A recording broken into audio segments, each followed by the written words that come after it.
I go by the name of Joffey Joe, and this is the show.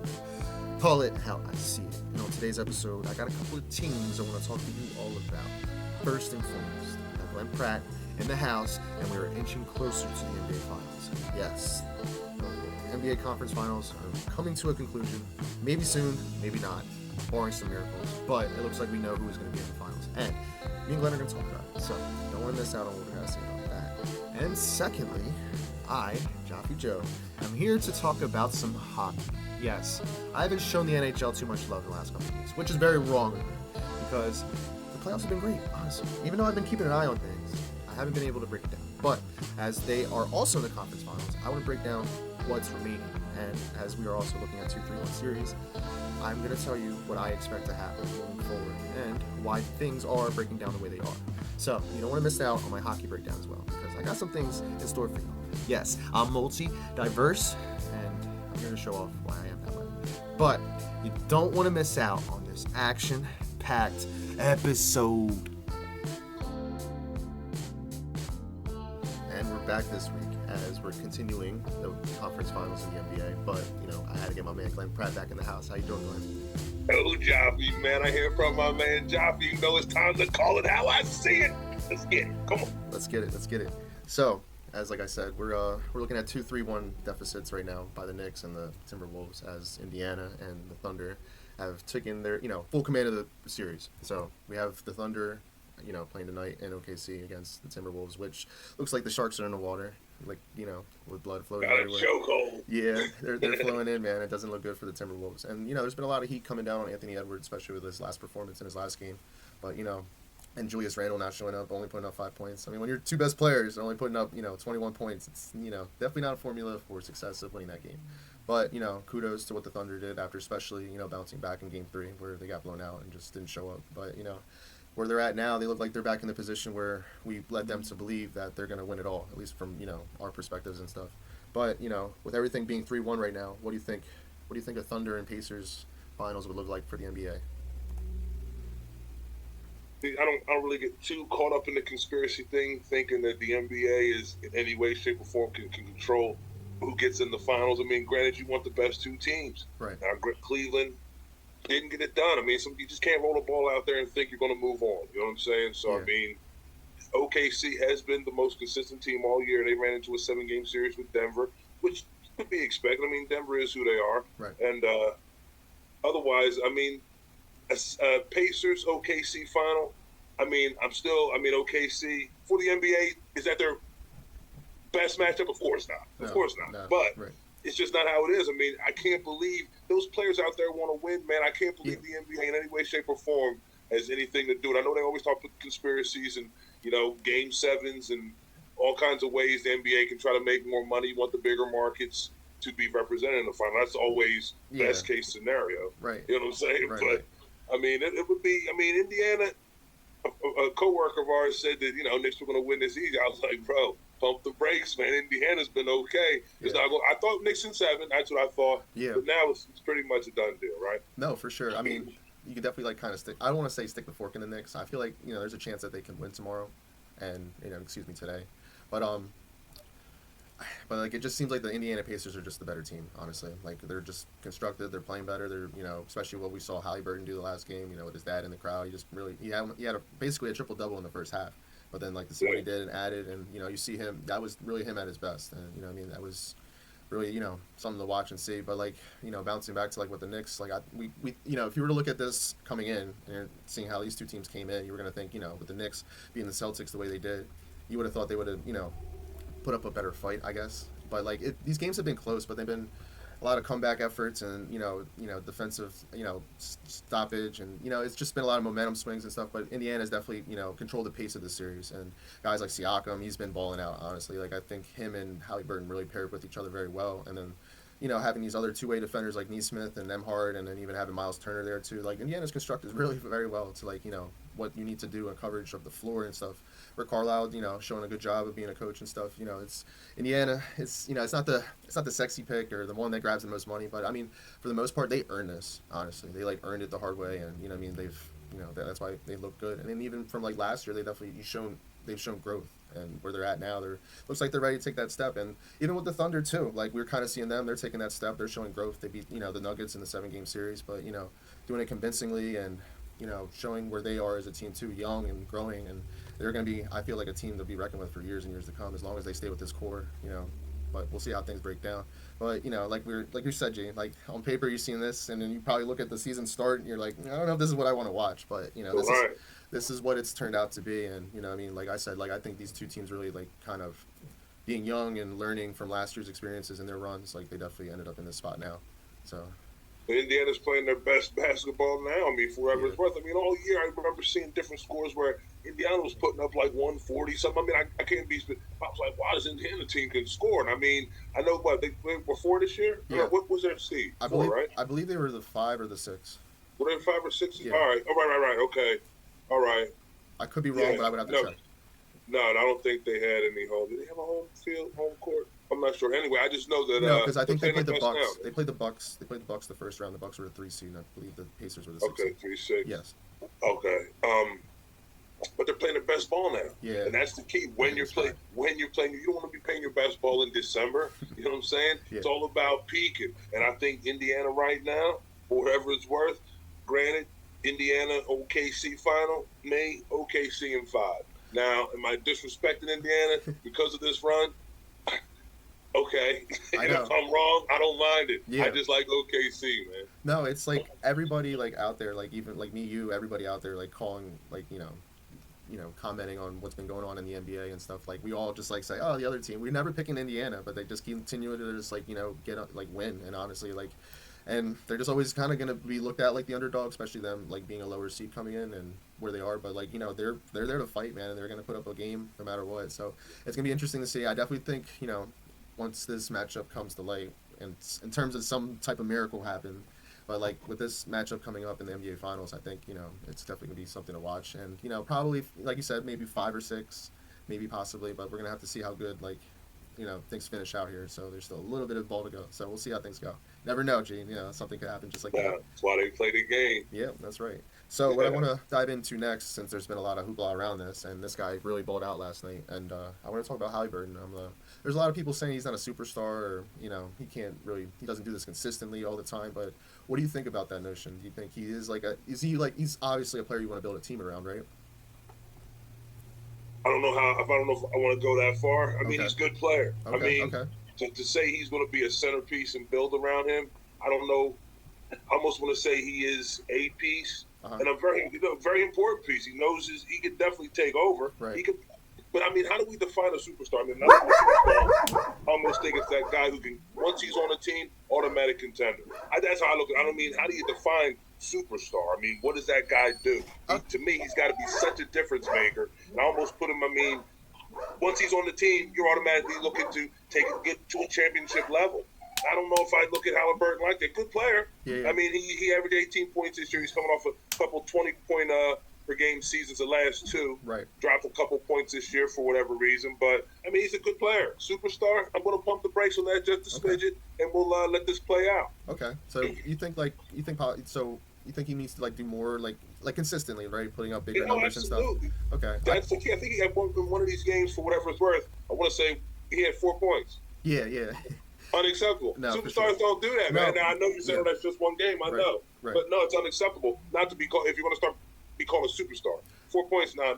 You'll never have 4 points as a superstar, in my opinion. No, you're absolutely right. That's you have a very good point there. Like the consistency matter of just at least superstars, like from what we look at in the NBA notion of things, like they're like averaging 25 no matter what. That's no doubt. Right, and that's why we're trying to propel people. Like we look at Jason Tatum's a superstar that can consistently put up 25 a night, and we're trying to say Anthony Edwards is there, but he's not kind of doing that either. So you're just trying to see these young guys ascend to superstar status. But I guess that's definitely a good line because consistency and doing this notions we look at Kevin Durant or LeBron. They consistently put those type of numbers up to have that type of resume to say they are NBA superstars. I mean, it's not saying that they can't be in commercials and doing all this stuff and help get their own shine in their own way, but the way Haliburton's becoming a household name. I mean, he's becoming more popular. Once you see players in the postseason, don't get me wrong, that elevates your status. Right. And for him to be playing this well in the playoffs, okay, we'll give him his flowers, give him his props.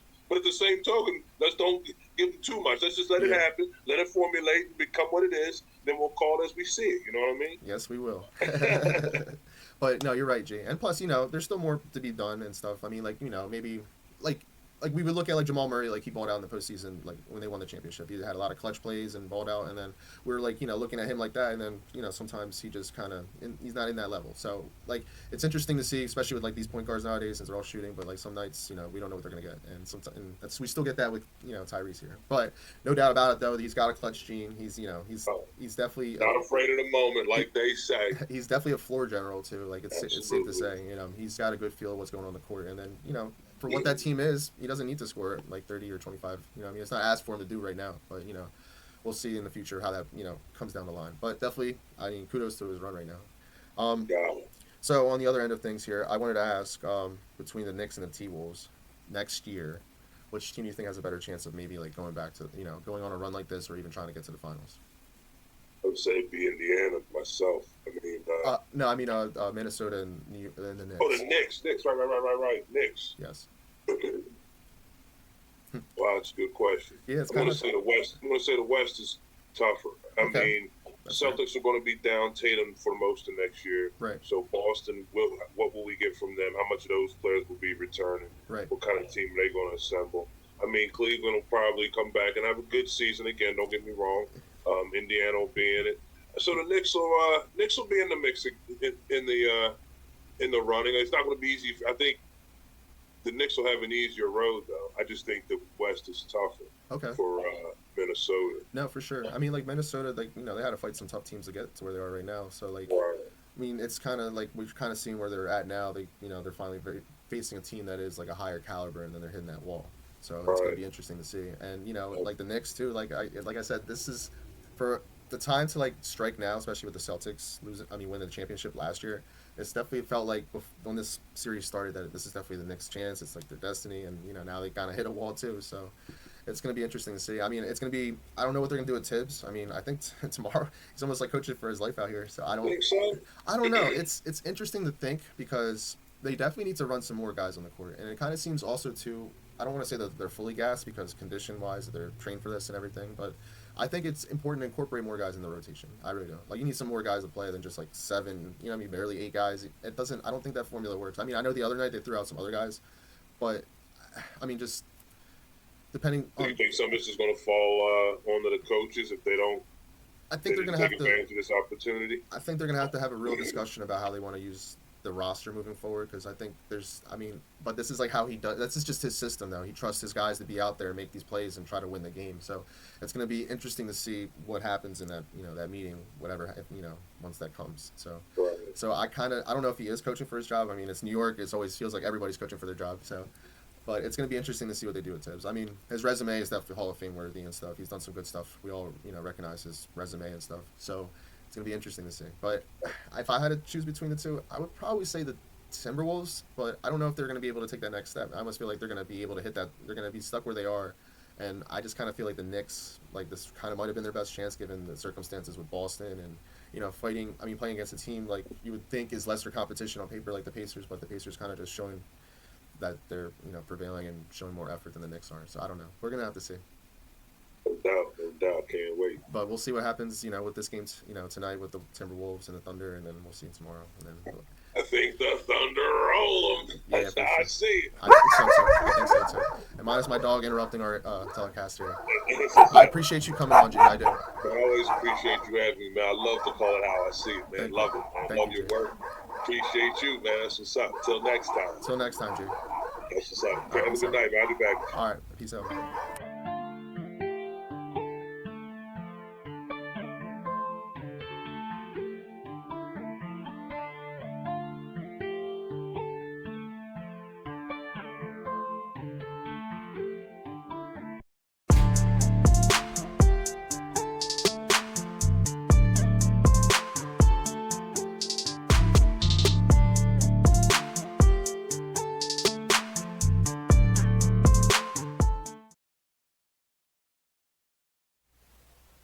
Here I am to talk some hockey.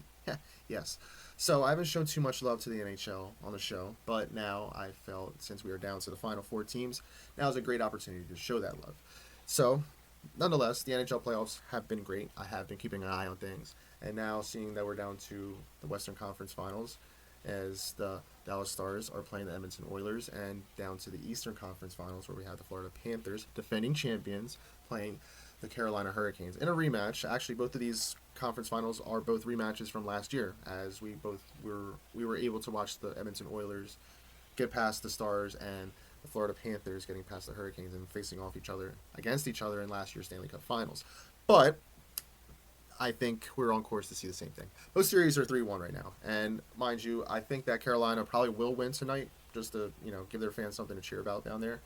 But given how things are set up, I just see these two teams in a collision course to fight. To battle once again in the Stanley Cup Finals, and I'm talking about the Florida Panthers and the Edmonton Oilers. So, where have we gotten here, and where has things gone?